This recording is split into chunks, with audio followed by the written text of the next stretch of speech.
I have received your letter, I have promptly responded. وَقَدْ بَعَثْتُ إِلَيْكَ بِعِيرٍ أَوَّلُهَا عِنْدَكَ وَآخِرُهَا عِنْدِي وَالسَّلَامُ عَلَيْكُمْ وَرَحْمَةُ اللَّهِ. I have immediately acted, I have dispatched a caravan, nay a train of camels, the first of which will be in Medina, the last of which will be in Egypt. This was not metaphoric, this was literal. My brother, you think you got money?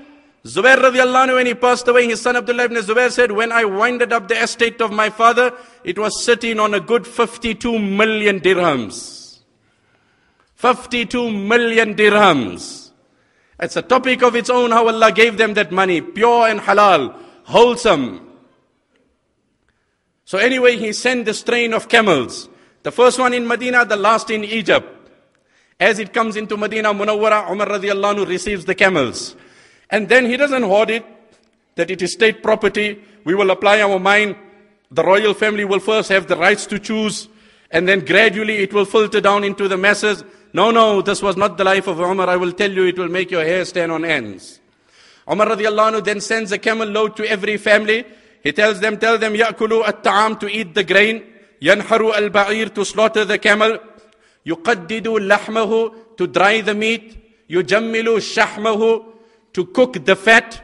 And وَلْيَحْذُوا جِلْدَهُ, to make shoes from the hide. These were the instructions he gave, and he sent it out to everyone. In the narration it's mentioned at that time when the camels came, Umar radiallahu anhu used to slaughter 20 camels every day at his house and feed people. 20 camels every day, and he used to feed people. Now it's a famous saying in the Arabic language, النَّاسُ عَلَى دِينِ مُلُوكِهِمْ. People will follow the habits of their kings. Whatever the rulers will do, that will filter down. So polygamy is becoming more common nowadays also.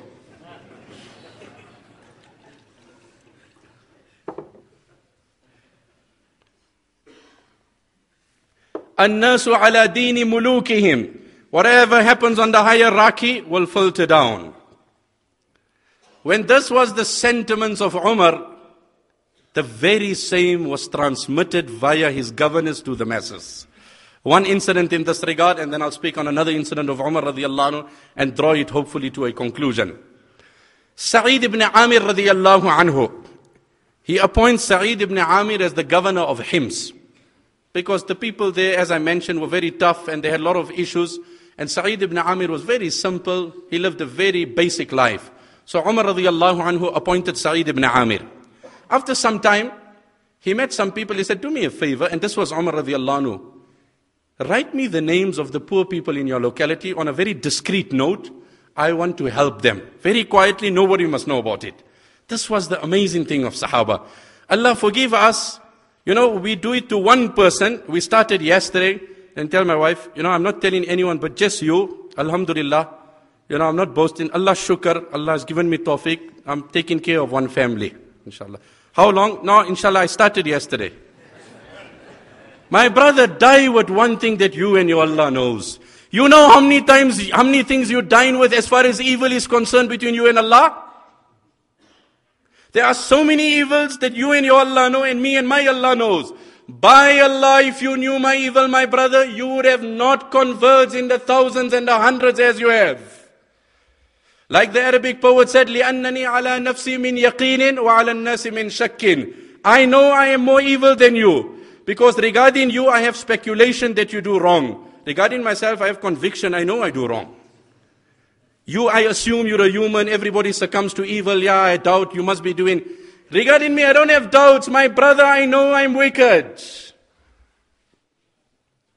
And I always say to my family, and they counter it, people have perceptions about you. I can thrill an audience and give a talk, but reality is different when it comes to practicality. To love what I say is different. It's something else. I mentioned on a lighter note that, your wife, they normally throw curve balls to you at different times. So the latest curve ball of my wife is, why don't you hear one of your CDs, what you're telling people? Do me a favor, listen yourself.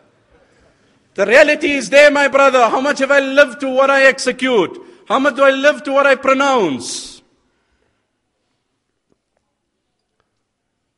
So Umar radiallahu anhu secretly said, do me a favor, write down the names and give it to me. I want to help them. Quietly.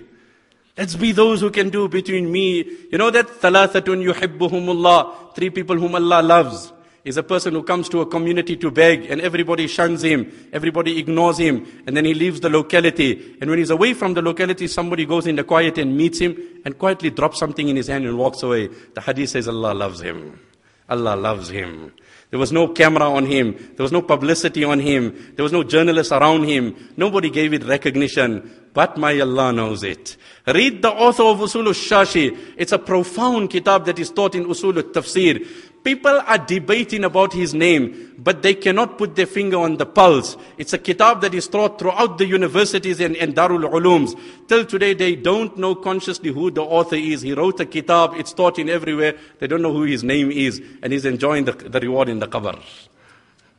Sometimes today, the names are longer than the kitab.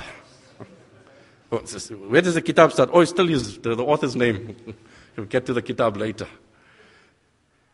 So Umar said, write me the names of the poor people. I want to help them. And quietly we do it and it's over. Between me and Allah. I'm saying, my brother, what they say, if the sin is secret, then make tawbah secret. If the sin is open, make tawbah open. If you openly made a proud statement, Hazrat Tanwi alayhi rahmah, a giant like him stands here. And he says, brothers, in one lecture, I read it in his mouth, I'm going to tell you something today you never heard from anyone. Then he says, no, wait, that's sheer arrogance. What a man. Who's authored in close to 1,000 books. How can I claim that? I retract from my words. Only Allah has the right to say this. I cannot say this. I have publicly made a crime. I publicly repent from my crime. How can I say that I'm going to tell you something only I knew? And read his writings. Read his Bayanul Quran. Your heart will flow with du'as. Where that knowledge came from, only Allah knows. So anyway, these people wrote the names of the poor people of the locality. فَإِذَا فِيهِمْ فُلَانٌ وَفُلَانٌ وَسَعِيدُ بْنُ عَامِرٍ. And amongst the poor people was Sa'id ibn Amir. Amongst the poor people there was Sa'id ibn Amir. So Umar radiallahu anhu said, which Sa'id ibn Amir are we speaking about? He said, our governor is one of the poorest people. Umar said, Amirukum faqirun? You got a faqir Amir? Like today, unfortunately, hey, your muezzin is up. Hey, your guys muezzin. My brother, he's not a human. He doesn't have a life.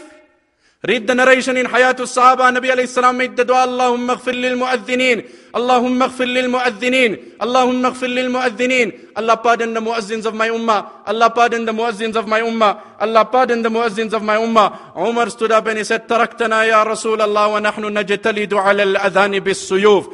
O Nabi of Allah, your dua is going to make us draw swords to kill one another to give azan, because everybody will want to give azan so that he can become deserving of the dua of forgiveness on your tongue.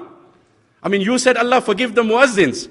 So, O Nabi of Allah, think on the long term, your legacy is, we'll be drawing swords. In the battle of Qadisiyah, Usib al-mu'adhdhinu yawm al-Qadisiyah, in the ferocious battle, in the thick of the battle, the muazzin was martyred. And it was the time of Salah. So they said, now is the time of Adhan. Who'll give out the Adhan? Azan, anyone Adhan, you give it. That's what us. Nobody wants to give up the right of giving Azan. They're in the battle. Said, no, I'm going to give it. I'll give. No, how many Azans? One namaz, how many Azans? They decided the only way to bring peace to the matter is we'll have to draw lots in the battle, and whoever's name comes out, he will give the Azan. In the heart of the battle, they understood the virtue of Azan. Umar said, O Nabi of Allah, what a legacy you leaving behind. People will draw swords. Nabi alayhi salam said, Kalla ya Umar, ya'ti ala nasi zamanun, yatrukuna al-adhana ala dhu'afaihim, wa tilka luhumun harramahu Allahu ala an-nar. Umar, you basing the future times on the present time. That's today people will fight. A time will come, Azan will be designated for the downtrodden category of my ummah. I'm translating apt, I can't claim, trying my level best to give an apt translation. How dare I claim the words of Nabi alayhi salam are too profound. يأتي على الناس زمان يتركون الأذان على ضعفائهم حياة الصحابة وتلك لحوم حرمه الله على النار. That is the flesh Allah has made forbidden. So amongst them was Sa'id ibn Amir. So Umar radiallahu anhu said, is Sa'id ibn Amir the governor, one of the poor people? They said, yes, he's one of the poor people. Umar cried, حَتَّى بَلَّلَتْ دُمُوعُهُ لِحْيَتَهُ. He cried profusely, his beard was drenched with tears. He went in the house, he took out 1,000 dinars, put it in a money packet, he gave it to these people. He said, go to him, drop it off quietly, and said, Umar has sent this as a gift to you. You can use this in your needs, whatever things you have at home. Like I always say, anybody pay you anytime is right time. And anybody come to collect anytime is wrong time. Beginning of the month, nothing. Middle of the month, I do my deposits. End of the month, I got my merchants. Anytime you collect is wrong time. Anytime you come and pay is perfect time. That's human nature. Anyway, the money comes in. And he drops it in the lap of Sa'id ibn Amir. What did I say?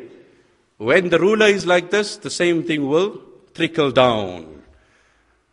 Those who come after you will be better than you or worse than you because of you. Those who come after you will be better than you or worse than you because of you. You moaning, groaning and yelling at your child. How clean are you, my brother? How clean are you, my brother? The youngster comes to his dad and he says, Dad, I brought my report and I found your report also. So, yeah, I brought yours also. Okay, leave them both, my son. Leave them both there. You know what, to throw this image of piety, you know how we used to school. I was never truant one day. Leave it all, my brother. You blow in hot air. Whatever is on the hierarchy will filter down. That's what will come down. When Umar was like this, then Umar's governors were like this. So what does he say? When the money comes by him, I read this and I cried. The envelope or the coins are dropped before him. فَاسْتَرْجَعَ. He said, إِنَّا لِلَّهِ وَإِنَّا إِلَيْهِ رَاجِعُونَ. Such a painful exclamation that his wife ran out and she said, Ammata Amirul Mu'mineen. Has Umar died? That was a painful inna lillah. Has Umar died? Sa'id ibn Amir said, no, something more catastrophic than the death of Amirul Mu'mineen has happened. What did the wife say? Has Amirul Mu'mineen died?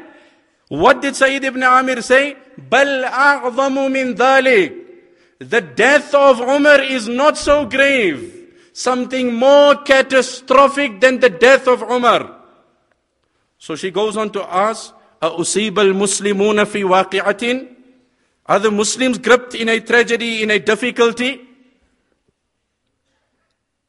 He answers, بَلْ أَعْظَمُ مِنْ ذَلِكَ. Something more tragic than that. She asks, what is it? Sa'id ibn Amir says, دخلت الدنيا علي لتفسد آخرتي.